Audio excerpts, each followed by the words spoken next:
Live from the Ken and Valerie Baker studio at WHYY, this is Studio 2.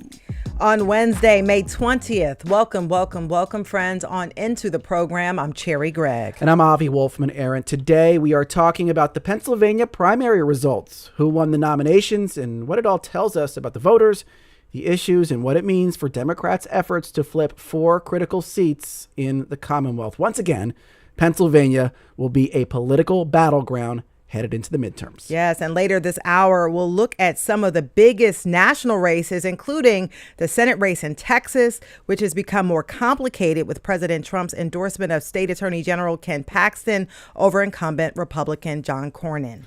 First, let's start in the only city that really matters, Philadelphia.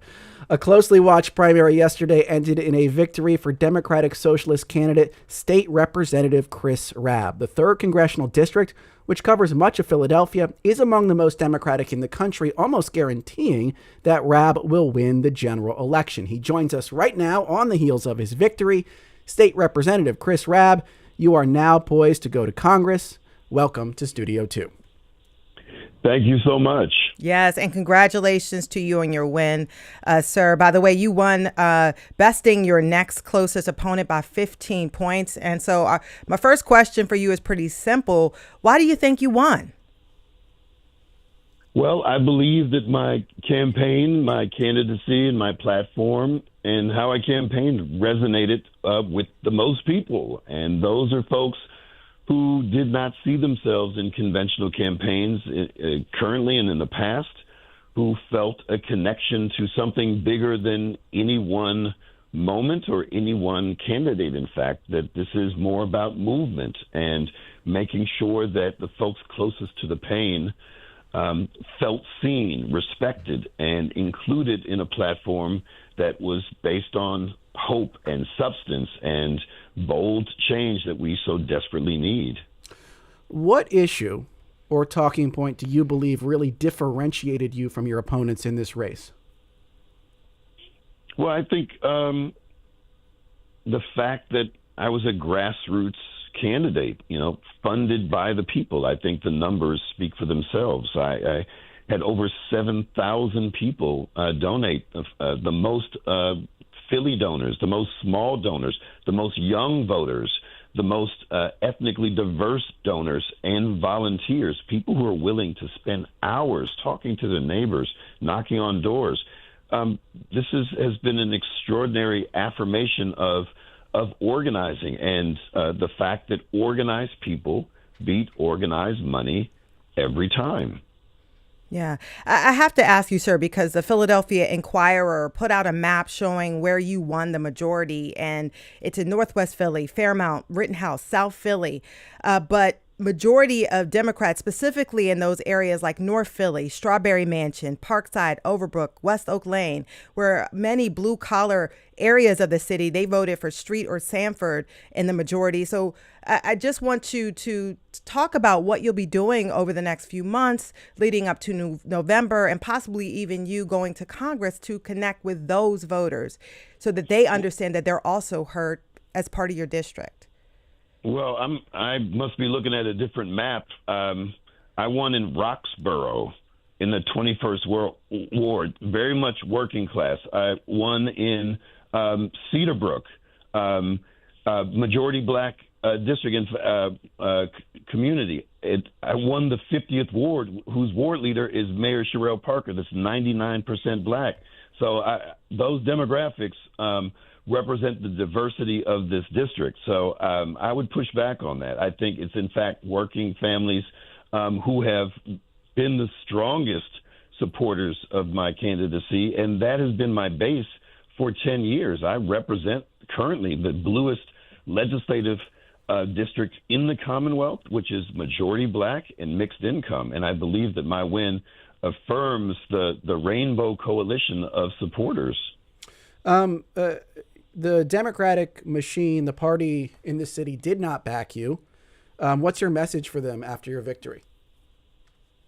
They need to change, or, they're going to have an existential threat. I think that threat is upon them now. What's the threat? What's the threat that they face? that entrenched power is not sustainable, right? Look, if you have the entire political class of Philadelphia, you have the entire establishment backing one opponent who, has represented, traditional politics in Philadelphia, and is beaten by 15 points, that's a sign. That's a sign. And here's the thing. It's not that, look, I have a good relationship with Senator Street. He called me last night, and I appreciate that. And we will remain colleagues, and we have so much in common. But the model for that kind of campaigning and that kind of politics is dead. Yeah. And look, if it weren't, I wouldn't be in office today. I beat the political establishment three times. Can I ask you one more question before we get you out of here? Maybe Cherry's got one more too. Yeah. I am curious what you think is the biggest risk you took in your campaign. The biggest risk? Yeah. The biggest risk was running. Right? What do you mean by that? Well, I mean, it's like I'm a black Democratic socialist running in a machine-dominated, city, right? And with strong views that have been warped and misinterpreted and by mainstream media and other, folks in the political class. There's a tremendous risk with a black person with my politics, particularly in this moment in time where, there's political violence.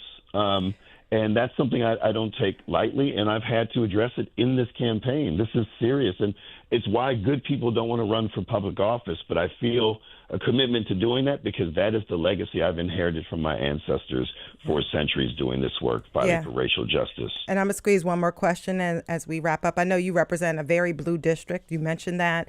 Do you think some of your messaging could translate nationally as folks look through and they're trying to grab on strategies and to win in the midterms? What part of your messaging do you think would translate to a national Democratic message?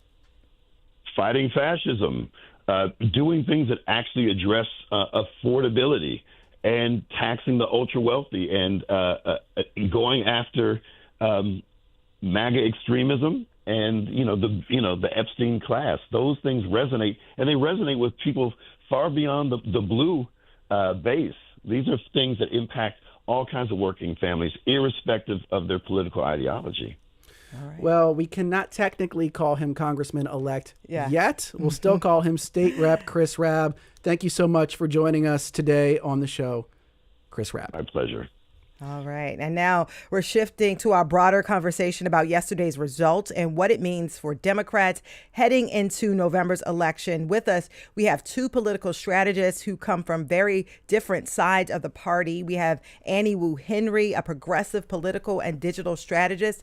Annie, welcome to Studio 2. Thanks for having me. We also have Mustafa Rashid, a political consultant and president and CEO of Bellevue Strategies. Mustafa, welcome back to Studio 2. Thank you for having me. And we'd love to hear from you this hour. What are your big takeaways from this primary season in Pennsylvania, across the country, however you want to take that? What do you think these results say about the political mood in the country right now? Give us a call, 888-477-9499. Email studio2@whyy.org. YouTube, Facebook. Leave a comment in the live chat. And Mustafa, Annie, you both heard what Chris Rabb had to say. Got to ask you first, Mustafa, why do you think Chris Rabb won? He presented himself this time, as he has the other 5 times that he ran and won, as an anti-establishment and movement candidate. And in a time where people are uncertain about if politics works for their lives, fits in their lives, he presented that he's a case for the anti-status quo and that he should be elected, he would do things differently. And in the kind of turnout that was yesterday, momentum, he had all the momentum, it felt like it. He ran a smart campaign, he ran a sturdy campaign, and his message came across. It resonated with people. He drew the plurality of votes, and he won. Yeah. Annie, your thoughts? Same, you agree with Mustafa here? Yeah, I think that, as you were saying, people don't know if politics works for them. And people are struggling in this environment right now. And people are looking for candidates and politicians, but as Rabb often said in his campaign, public servants that will show up for them. And I think his campaign really highlighted that he will do that, not only, from physical, I'll go out in the community, I will rally with people, but I will listen to you and I will hear you. And even if people don't agree with me. And I think that he, coming from, the non-establishment world, and not taking any corporate PAC money, he is someone who's saying, I will listen to you. I am not listening to special interests. I'm not listening to corporations. And people, that is what people want right now. You know what? Just if I could, one other thing. You asked Harvie, you asked him a question about his biggest risk, and I thought he would say he quit his day job. Mm-hmm. Yeah, he did not rerun, which you can do in this. You can do that. He did not rerun for his House seat. He did, and State House seat. It's a state, and I got to tell you, for a lot of people who get frustrated that politicians run for one office while they have another office, he said, "I'm going all in on Plan A. I don't have a Plan B. I'm going all in on Plan A." And I think when you go all in on Plan A, you burn the ships mentality, like this has to work. Yep. I think that was not only just a risk, but it was the right thing to do. I'm telling you that I believe in myself. I want you to believe in me too. And I think that argument is easier to make when you demonstrate that you believe in yourself. Bet on yourself. Let's bring in a caller. This is Chris from Center City. Not Chris Rabb, different Chris, I assume. Calling from Center City. Chris, you're on Studio 2. What's your reaction to yesterday's results? Hi. So thanks for taking my call.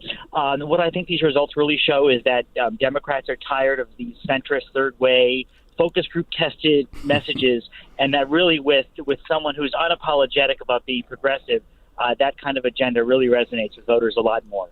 Yeah. Thank you. Your reaction to that, Annie, because look, Chris Rabb called himself a democratic socialist. Look, he's not the first, but that was a label that some people would have run away from. And some people do run away from.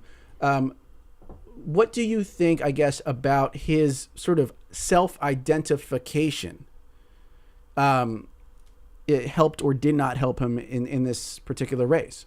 Yeah, I think that labels at this point, I don't think that they are as important as people make them out to be. Yeah. But I do think him self-identifying as a democratic socialist, he's owning it, right? And I think so much of politics and politicians right now, they give a lot of word salad and you don't know what that means. What do you actually stand for? And we're not going to agree with every politician ever. We shouldn't, honestly. Right. And I think that we look at Pennsylvania's 3rd District, and not everyone who voted for him is a democratic socialist, but he was able to communicate that the issues that he is going to champion, the things that he is going to work towards and fight for, they will help you in your everyday life. And I think the same thing about when we look at, Mayor Mamdani's race in New York City. New York City, they're not all democratic socialists as well. And so I think that these labels that people feel like we get kind of honed into, as long as you're able to communicate that your policies are things that will help people in their lives day to day be better, I think that they will vote for you, and you being honest about what that means for you and what you stand for is what people are really looking for in a politics that there's not a lot of trust. Yeah. Can we flip it for a second? Because a lot of the major unions, a lot of the people in the local party lined up behind Sharif Street in this race. Mustafa, why didn't that translate to more votes? It should have. Traditionally, labor endorsements means that you're going to have a robust get-out-the-vote operation on Election Day. Like, that's almost more important than money or the actual endorsement itself. But early returns that I've seen for Philadelphia show that the voting turnout was about 20%. And you can't have a robust get-out-the-vote operation if you're only 1 out of 5 voters actually show up. And so in a low turnout race, the momentum candidate, the candidate that has the best message, the candidate that has the best momentum is going to be the one that makes a difference. But why can't the unions and why can't the machine turn out voters? I mean, this is not. This doesn't seem to be the first time this happened. It's not. It's been trending down for quite some time. Annie and I talked about this out in the hallway. It's been trending down in Philadelphia County for quite some time. Since 2016, Philadelphia's share of the statewide electorate has gone from 21% to 18% to 16% to 2024. It was in single digits. So it's been trending down for quite some time. Part of the dynamic of being a big poor city in America is many people woke up yesterday and found out for the first time it wasn't election day.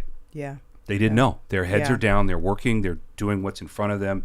So many people didn't know, and a lot of people decided, I'm going to go do something that makes an actual difference in my life. I'm going to go to work. Yeah, but that's the party's job, though. Well, and I would say that I would look at the Philadelphia Democratic Party, and I would say, what have you been doing over the past few years to make sure that Democrats, which is the majority of this city, are understanding what is at stake for them, their constituents, and how they can get involved. I think a lot of people don't see themselves in politics, and I don't know how much our party infrastructure, particularly in this city, has been doing to make sure people who don't feel included in that, don't feel seen in that, feel that they can be heard and be active participants. Correct. You can't wait till election day to go tell people it's an election. I'm looking at a lot of comments on I posted something about this race early this morning. A lot of people said that they did not care who the political establishment wanted to vote for. They didn't care what the mayor thought about who should win this race or other politicians should win this race. I mean, instead, they wanted something different. And so I did want to shift gears a little bit and ask about outside money, and outside attention. We saw people, Cory Booker was stumping for a street yesterday, but you also saw national progressives stumping for, Chris Rabb. How do you think outside national voices influence this race? They do. It's funny. I had a conversation with a friend of mine this morning who said, I don't know much about Chris. And I said, you know the people that don't like him. That gives you some insight into the people that do like him. And so if national progressive politicians are saying he's with us, he's unapologetic, progressive, he's into the things that we're into, that gives you some roadmap of what he's into. I think that the mood across the country is anti-incumbent and anti-establishment. And if you're trying to run in any of those two lanes, you're going to have a really hard time. Chris was able to do, even as a 10-year incumbent, was still able to run as an anti-establishment progressive candidate. And that, to me, differentiated himself from the rest of the and Go your ahead, thoughts on Anna. that. I was just going to say that I think that, Pennsylvania is, I'm biased, but Pennsylvania is the center of the universe in electoral politics. And I think that this race particularly, because it is so blue and the primary winner is almost guaranteed the seat and could sit there for quite some time. I hope not till they're 100 years old. But they often do. But I think that people know what this means outside of just, Chris Rabb getting elected. This tells a lot more about, it is one of the most important cities, the most important voting blocks when it comes to the city of Pennsylvania, which we know electorally in a presidential race is a key state. And this person who gets elevated to Congress, who they endorse, who they're going to stump behind, the signals that they send, the energy that they were able to present from our base of the bluest blue voters. I think that sends a larger message about where Democratic politics is looking to go, and politicians getting involved wanted to, be a part of that conversation. And if we zoom out a little bit, because I know this is the most, to us, this is the voice, the 3rd district has been the one we're paying most attention to, but there are 4 seats that Democrats are targeting to flip in November, and it could very well determine the power in the House. And so we have the 7th, the 1st, the 8th, and the 10th. I'm just throwing out there to you guys, Annie, Mustafa, which ones are you paying most attention to? Which ones do you think Democrats have a real chance of flipping in November? Yeah, so in Bucks County, Brian Fitzpatrick has been there, I think, 5 terms now. First congressional, Yeah, first congressional district. I think this one is going to be one of the most watched in the country. Democrats have run candidates against Representative Fitzpatrick for quite some time. This time, last night in the primary, Bucks County Commissioner Bob Harvie won the primary. He was endorsed by Governor Shapiro, who endorsed several candidates in this primary season in congressional races. This one's going to get a lot of attention. It's right outside of Philadelphia. It's all Bucks County and a small portion of Montgomery County. It's going to get a lot of attention. Representative Fitzpatrick has distanced himself from Trump, has tried to remain independent and vote his conscience for most of the time. But that's hard to do. He's been given the leeway. He's been given the leeway to do it. By Yes, Trump, correct. But that's, I don't know if that's going to do it this time. But he's a prodigious candidate. He's a prodigious fundraiser. And he knows what he's doing, and Commissioner Harvie has his work cut out for him. Yeah, and by the way, Trump in the past has given him leeway, did just come out and make some comments very recently, kind of slamming him. Not exactly sure if that's a strategic move or just Trump kind of flying off the cuff there, but, that could be a problem for him if it continues. Curious again. Same question to you, Annie. What you're watching, the race that most intrigues you of the flippable Totally. seats? I mean, I grew up in central Pennsylvania. I've been following, obviously, that race pretty closely over also the last few cycles of them trying to build power there, which I think is also going to be quite a difficult path. But I think, I went to college in the Lehigh Valley. It's such a diverse and interesting place. I think that the Bob Brooks coalition that he has built is really fascinating, and also something that we 7th District, yes, that we can learn about. He was endorsed by everyone from, Josh Shapiro and figures like Pete Buttigieg, the Blue Dogs, to also, Bernie Sanders and WFP and progressives getting behind him, and groups like, someone brought up in the caller in, like Third Way, like the majority Dems elect the bench, that world endorsed Bob Brooks. And I think that, but I also want to look at policy, right? And he is a working class candidate. I think people want to see themselves in politics, but also he did not compromise his values. He was still Medicare for all. He was still saying that, and won in not, a staunchly blue area, and people showed up. And I think it is about communicating the message of how your policies will help people's lives, and that they trust you, that you will do that. And my quick follow-up to both of you, I mean, both of those races, Governor Josh Shapiro put his thumb on the scale for the candidates that clearly came out successful in both of those races. Just wondering how influential Shapiro will be for the midterms and for candidates getting elected, given what we saw in the 3rd District, where people were so anti-establishment, anti-party. Yeah, I think as we get closer to the fall, and the governor has weighed in on these races, as candidates and parties look at control of Congress, I think people are a little bit more pragmatic in their approach and what it is they want to see. I think one of the fascinating things that Annie mentioned about the people that support Bob Brooks is it feels like possibly Democrats are no longer doing purity tests for their candidates, right? That if you come from all different walks of life, that you don't have to be this kind of Democrat. We just want you to be a Democrat, and that you could prevail and be the best possible candidate for your district. And so I think that there's some telling points that can come out of that. There's some telling points that come out of the other races across Pennsylvania, to see if the candidates are the right ones for that.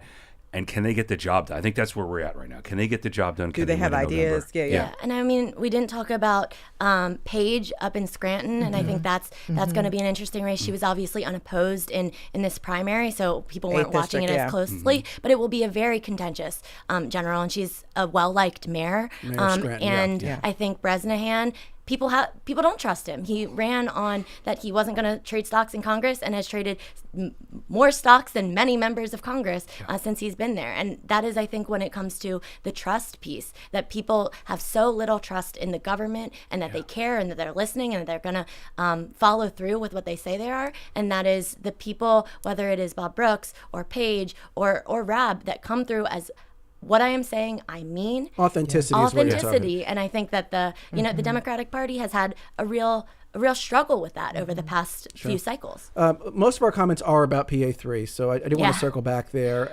Email from Josh: I worry that what gets someone elected in a primary is quite different than what gets someone elected in a general. Most voters are not hard left or hard right. Frank asks if Street and Stanford split the moderate establishment vote, giving a Rabb an advantage. And I want to ask, a lot of chatter today, Annie, about whether progressives are more organized and have learned some hard lessons that came to fruition in this particular race, because Rabb really had that progressive lane to himself. In the mayor's race in 2023, there was a lot of speculation that Reinhart and Gim pretty much split that vote, which gave Parker the path to win. Do you think progressives are more organized and tactical now than they've been in the past here in Philadelphia? Yeah, I think that power has been growing, and we see that even with our elected officials, right? With the growth of the WFP candidates that are in office, with Working the growth Families Party, of the progressives that are sitting in, our state Senate and our state House from Philadelphia in council. And so I think that, it hasn't been overnight everyone is progressive, but I think that power is being built. I think that relationships have to be built, especially in so many of these older communities, in so many of the communities of translating what policy is going to do for people's lives. And when the machine politics, when so much of the city's politics has been, dynasty folks or people kind of being handed a seat because the person before them said that it should be this person, there is that trust that people have with their ward leaders or whatever it might be that progressives do have to make inroads with while as the machine still exists. What about this idea, though, Mustafa, of like the people who are sort of on one wing of the party or the other being organized and basically saying, this is our candidate. We are going to coalesce behind a candidate. We are not going to risk a split. Do you think that is important in races like these? Is it more important than ever? Did the sort of more centrist wing of the party mess up here by not kind of clearing the lane? Your thoughts on all that? So I think the races themselves matter. They all tell a dynamic and tell a story. In 2023, that was a race for the executive branch of the city. And I think that for quote unquote, for progressives have not been able to clear that hurdle yet. New York they have. In Philadelphia they have not been able to clear that hurdle. Jim Kenney, You're like, no. No, for how you run a city as a progressive. I think Krasner people, for DA is what Andy's point. different. That's very different. We're talking about the chief executive of the city. And it depends on the mood of the city and the vibe of the city and trajectory of the city as well. If a city's doing really, really well, I think there may be a chance to take a risk on someone who has less executive experience. Up to this point, that has not been the case. And so I think we're willing to take a chance on a district attorney. We're willing to take a chance on Congress, state House seats and state Senate seats. But the executive branch, I still think, is a different category entirely for progressivism. And that hurdle hasn't been cleared yet. But I will say organizing. I think that all of these races that we talk about, whether it's 2023 or the races since then, we don't win a lot of them, but those, you do learn from them. You learn from them, you build from them, and also you do build power, and you build that muscle of getting out and organizing and bringing people together and the groups coming together for different things. And I think that this cycle was a culmination of a lot of those, those efforts in the past coming together and being built that we wouldn't get to where we are with this win in PA3 without. Yeah. All right. Well, we will leave it there. Wonderful conversation. Thank you so much to Annie Wu Henry, progressive political and digital strategist, and Mustafa Rashid, political consultant and president and CEO of Bellevue Strategies.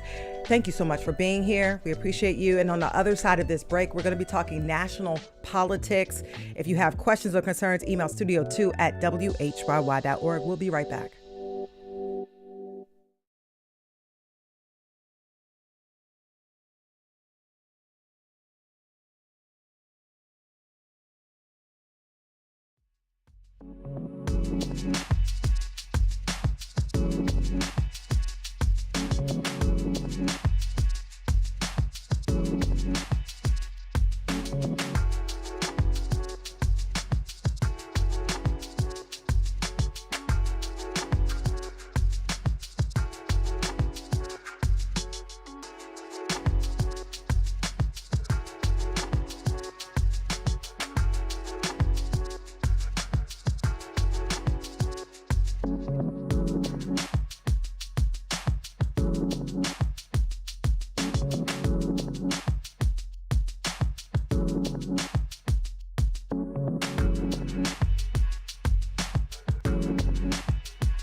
And welcome back, everybody, to Studio 2 on WHYY. I'm Avi Wolfman-Arons. And I'm Cherry Gregg. We're turning now to national election results. This has been a busy primary season with lots of twists and turns.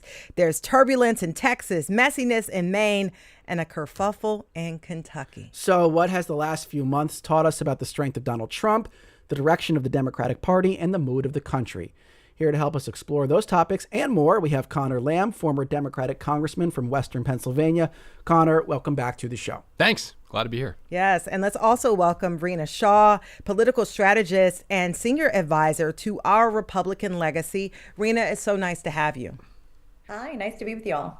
And we'd love to hear from you listening this hour. What are your big takeaways from this primary season? What do you think the results say about the political mood in this country? Give us a call, 888-477-9499. Email studio2@whyy.org. YouTube, Facebook, comment in the live chat. So we wanted to start broader with the primary season, and last night in Kentucky, I just got to ask you first, Connor, then Rena, what did Donald Trump prove last night?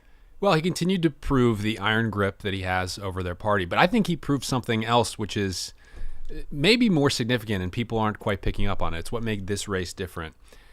Massie, unlike the other people Trump has beaten, Massie was sort of claiming to be the true spokesman for the MAGA movement, particularly on the two issues of the war in Iran and the Epstein files, which I think have to be on the top 5 list of issues that Trump campaigned on in 2024 and for a long time. And Massie delivered on them and Trump did not. So this is the first time I can think of where the voters actually got what they wanted, but Trump changed, and then he got them to change. Like they almost punished someone for delivering for them on a key issue, and that to me is just head spinning. They stuck with Trump even though he switched up on one issue. Rena, your thoughts? What did Trump prove last night? Yeah, I think he proved the chokehold he has on his most ardent supporters.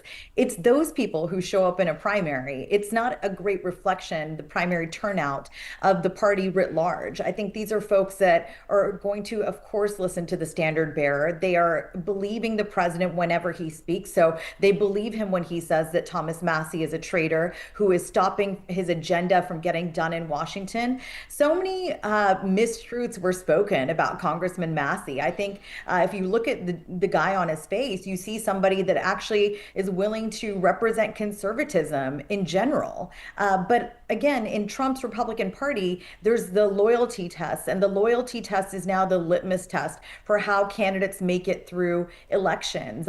In general, I think what I'm looking at about from last night is a greater sense that there's going to be an uphill battle for more Republican candidates than perhaps would be expected.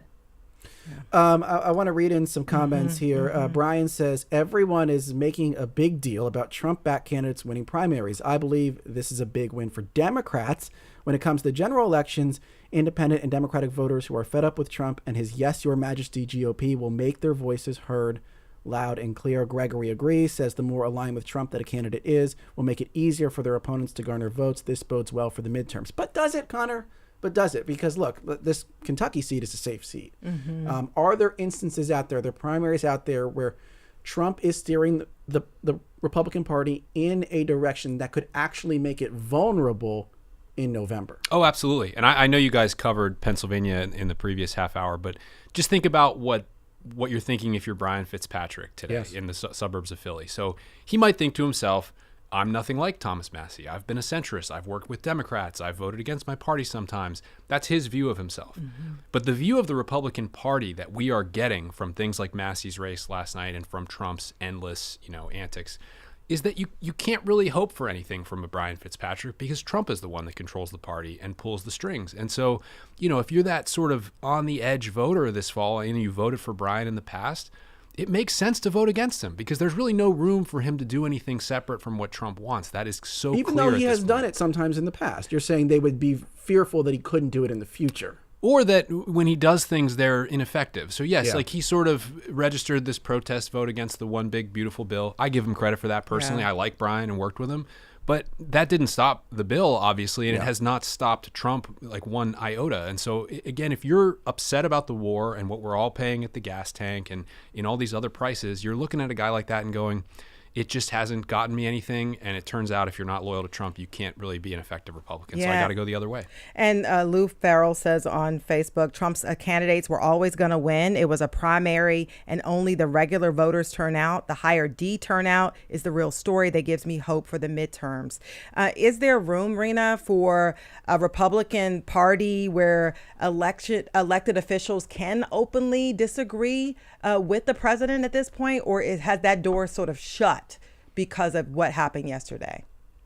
Yeah, and I actually do believe that door has been shut. I hate to say it because there's been a large crop of Republicans who, over the past decade, have been saying that we can carry the mantle forward when the party is done with Trump. But in this moment, which is what I believe we're talking about, right? Yep. It's incumbents ignoring the Trump coalition at their peril. I mean, unity is not optional right now. It's being told to incumbent members of Congress who are Republicans that is how they hold the House and how they advance the agenda. I think look at Senator Bill Cassidy of Louisiana, who voted to convict Trump in that 2021 impeachment trial. He finished third behind the Trump-backed Representative Julia Letlow and another strong Trump-aligned candidate, Fleming, who had strong name recognition, I should also add, because he's a former elected as well.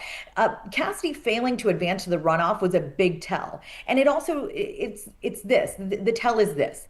Even years later, crossing Trump on core constitutional fights has consequences.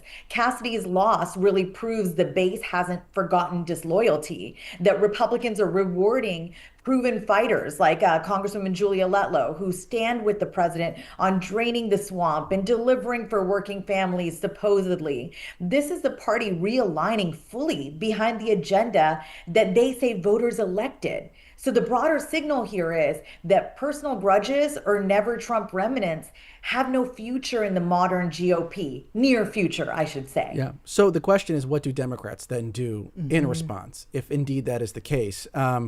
And here's a prolix on YouTube talking about the Massie defeat. I think Massie represented an anti-war conservatism. The voters rejected that view. Dems have a chance to appeal to these voters, but will they? And speaking about the PA3 race, and this kind of connects, Claudia says, Chris Rabb was the only one who takes the Israel situation seriously, calls it a genocide. He favors cutting off all military aid to Israel, something we must absolutely do in the cause of stopping the killing and destruction and upholding international law.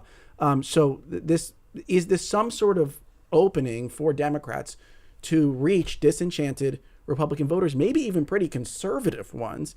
And if it is an opening, are there also risks if they take that opening, Connor? Well, there's definitely an opening. And I lived through that once in 2018 where, the district that I ran in originally, Trump had won by 20 points, basically 18 months earlier. Mm-hmm.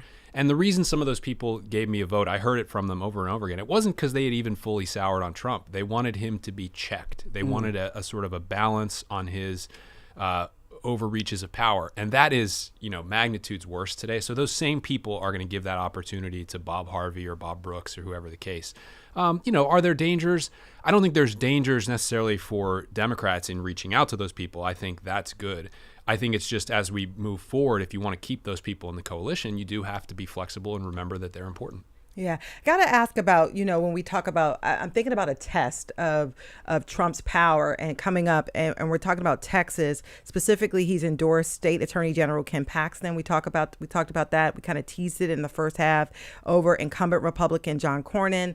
Paxton has faced all sorts of issues, legal issues, criminal issues, and it might piss off some loyal Republicans. And Rena, would love to get your thoughts about that test, what question that tees up in the midterms when you hear, you see Trump putting his thumb on the scale for a very controversial candidate in Texas. Yeah, wow, more than controversial. I'm really taken by the moment that is personality over principles. And I know this is something we've been dealing with Trump for some time now, but conservatism used to be about ideas and coalitions. I mean, Reagan built big tents. This is shrinking the tent, this moment, what we see Trump doing, this purge of those who are not loyal to him. And then he's also going a step further to say, well, this guy's been loyal to me, so he's going to get my endorsement. It almost just puts you in a moment where you say, is the president of the United States serious? Does he understand the damage he's doing for the long term? Does he understand that he's really making this about a personality cult and a one-man rule? I mean, to some, like me, it doesn't feel like a party anymore. It feels like a throne room, because if you disagree once, somehow you're disloyal to America. And I reference Reagan, who won landslides by welcoming big tents. Trump's version really shrinks it to whoever kisses the ring the hardest. And I think that's what we see him doing with choosing Paxton. He could have sat that one out. What I think he's done is not projecting strength. I think he's showing that he's got insecurities dressed up as toughness. Yeah. There's a lot I want to say about Paxton. I don't think it's TV friendly. I'm completely taken. I don't even think I'm raised up in West Virginia, and I'm not Republican because I'm from a rural state. I'm Republican because I thought it was the party of Lincoln. I thought it was the party of limited government. I thought it was the party that could respect how our founders designed our system, where the legislative branch is a strong check on the executive, not members proving personal loyalty to the president because of party membership. But what I'm seeing the president do, wade into these messy races where he's got to pick somebody that is, to put it bluntly, just a real risk for Republicans heading into the midterms. I mean, it is a mind-boggling moment. It's not politically smart, and it is a moment where you have to really wonder, what kind of playbook does he care about running in Texas? Not one that's smart. And by the way, Democrats are watching this race because Paxton has faced multiple scandals, impeachment proceedings in Texas, for folks who may not know that, and he could make the seat much more competitive in November against Democrat James Tallarico. And so is this sort of I see this, and a lot of people see this as an opportunity for Democrats in Texas, a huge red state. Oh, it's a huge opportunity. I think what's going on here is really simple, which is that Trump is the most corrupt president in American history. He is stealing from us every day. And Ken Paxton will definitely let him get away with that if he gets to Washington. Cornyn's a little bit more of a question mark because he's kind of been a McConnell guy, slightly more institutionalist, although it's hard for me to even say that, but that is the case. And so Trump has made a decision that's about his self-interest and not the interest of Republicans broadly, and Democrats are going to get the opportunity to capitalize on that. What do you make of James Tallarico? This is also something that happened in the primary season, defeated Jasmine Crockett about 52-46. This was early March. I don't know if he can fit in neatly into any narrative that we're trying to craft about this primary season right now. We've been talking a lot about anti-establishment, sort of outsider figures, and I suppose you could say he is one, Connor, but he doesn't necessarily dress the part, and I'm just curious what you make of his candidacy and his chances in Texas.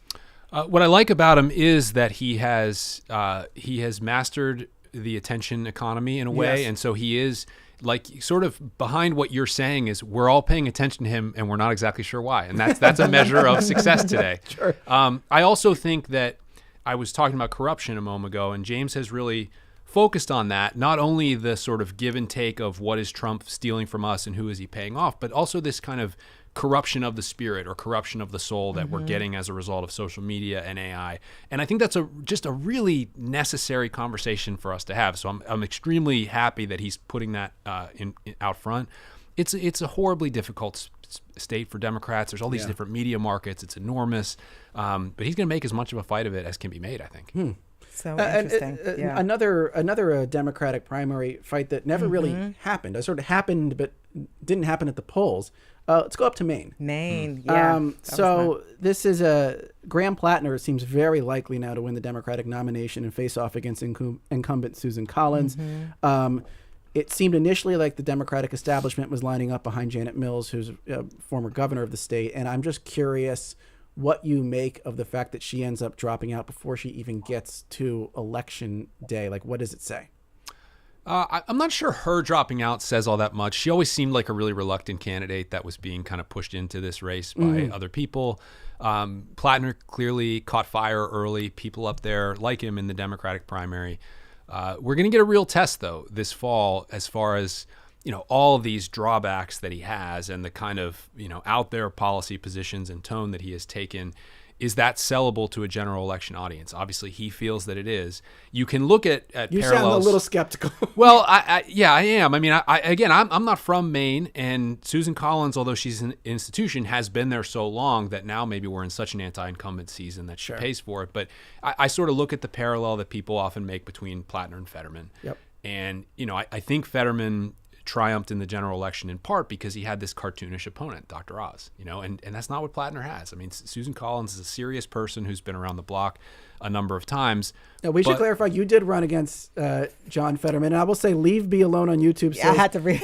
Connor, PA fumbled him so bad in 2022, we're paying the consequences now. So some buyer's remorse there from one of our YouTubers. Not affecting my neutral analysis, though, I'm here at thank you for that. WHYY. Thank you for that. I am just pointing it out. But you do see some parallels there. Plattner firmly rejects those parallels, by the way, and say, I am not John Fetterman. Right. I am not John Fetterman. Right. And I think to his credit, I think Plattner has already been more substantive in his campaign than Fetterman was. And I think that Plattner is kind of taking on this issue of deeply entrenched corruption of the system that people want to have us take on. And I do believe he would oppose the things that Trump is doing and has the courage to resist that.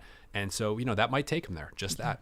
Corey says online, turnout in primaries is almost universally smaller than the general and tend to attract more hardcore partisan voters that can lead to candidates that can energize a small and dedicated base, but not necessarily resonate with the wider public. And I'm noticing some parallels between, the progressive Democrats and the MAGA, Republicans. They like these unapologetic candidates that are just bold, willing to take positions. And so it makes me wonder, how do you think voters are going to fare, Rena, in the midterms? Are they going to be okay with more moderate voters? I mean, because not moderate voters, but more moderate candidates. Will these very decisive, more combative, more unapologetic folks resonate with people who are just kind of in the middle, that were not part of this primary process? Because we have 1.4 million people in Pennsylvania who could not vote yesterday. Yeah, it depends on at what point after these people get seated, should they make it through their primaries, right, and win the general. It depends at what point we ask the voters, well, what do you think of their performance? In general, what we're seeing is a pivot point right now. Progressives are getting energized. You've got young voters feeling somewhat disaffected, and then you've got moderates feeling alienated. So we've got a trifecta of things going on that really impact races, whether they're Maine, Pennsylvania, or Florida.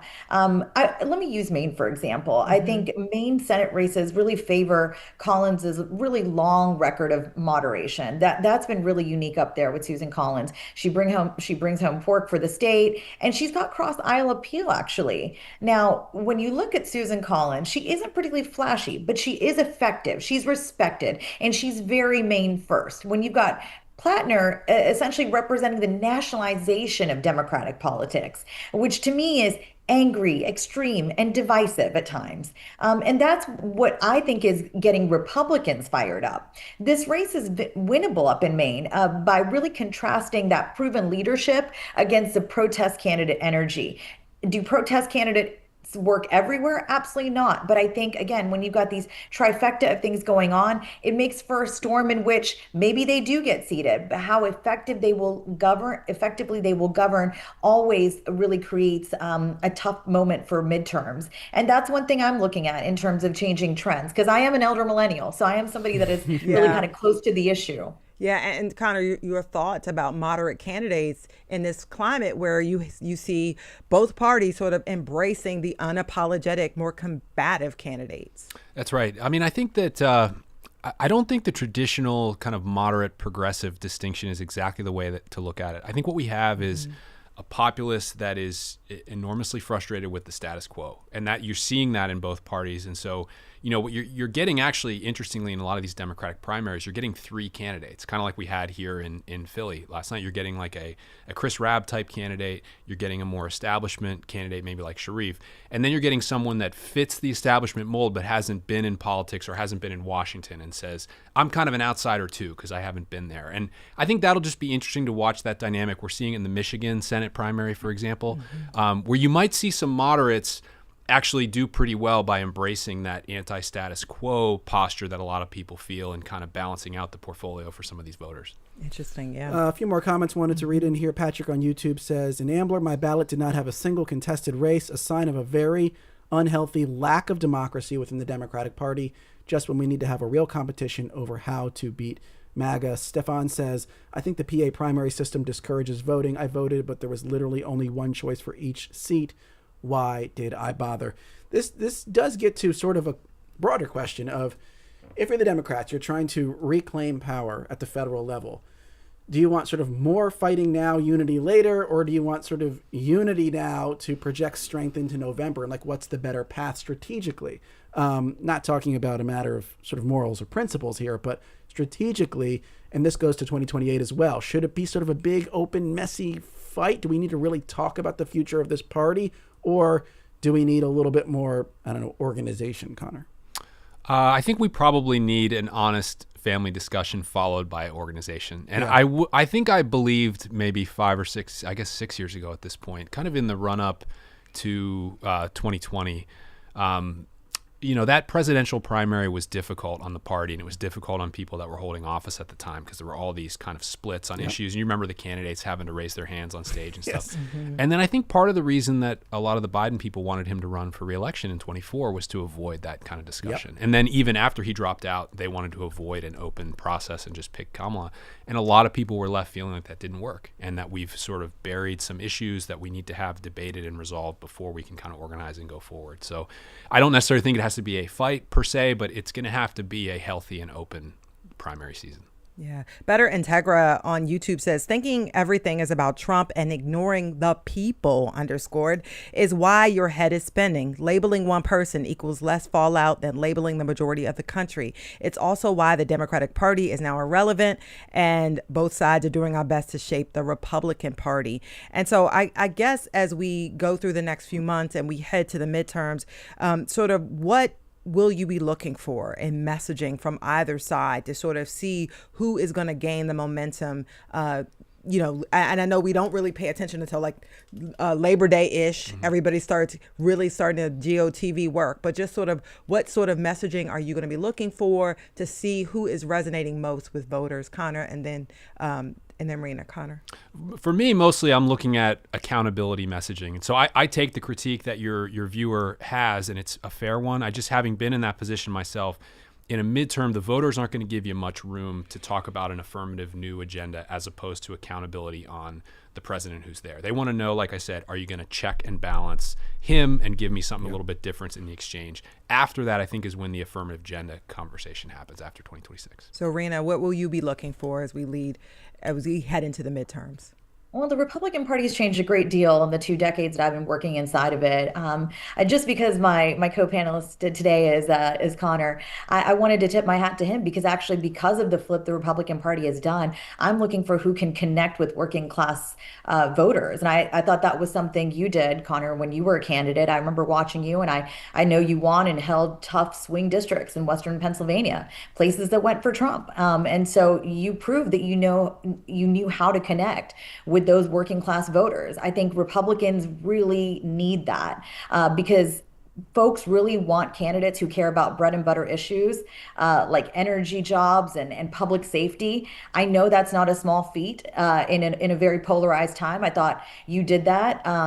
And look, I think you also showed a willingness to break from the national Democratic orthodoxy at times and supported steel tariffs and protecting natural gas in Pennsylvania. I grew up in West Virginia, as I mentioned, so not far from Pennsylvania. But we also, I'm looking for candidates who, again, like Connor, could work across the aisle on infrastructure, veterans employment, employment in general. In this era where too many politicians put party over country, I think I'm looking for those traits that are worth acknowledging. So whether we agree on policy or not, I really respect Connor's service and his thoughtfulness in debate. Well, thank you. Who would have thought we would end on a politics show in a kumbaya moment? So thank you, Rena Shah, political strategist and senior advisor to Our Republican Legacy. Appreciate your time today on Studio 2. Sure, thanks. And always nice to see you, Connor Lamb, former Democratic congressman from Western Pennsylvania. Connor, thanks for being here. Thank you. Yeah, and thank you to everybody who wrote in. Lots of great comments today about the primary day. And have to say thank you to our producers, Debbie Builder, Hazel May Bryan, and Paige Murray Bessler. Mike Schiffler is our visual producer. Al Banks and Tina Calicay engineered today's show. Our executive producer is Kevin McCory. From Studio 2 here at WHYY in Philadelphia, I'm Cherry Gregg. I'm Avi Wolfman-Arent. We'll talk to you tomorrow.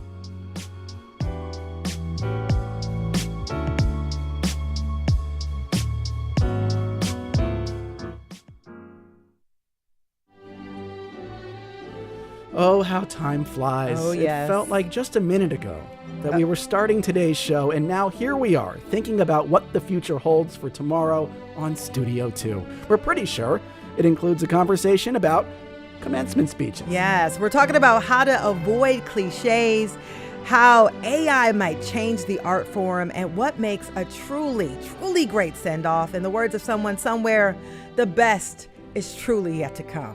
And on that note, coming up next is Here and Now. Wait, they're better than us? Is that the implication? Look. That's what our producers wrote? I can't believe they That's did what that. our producers I was wrote. reading the script. The Weitzman National Museum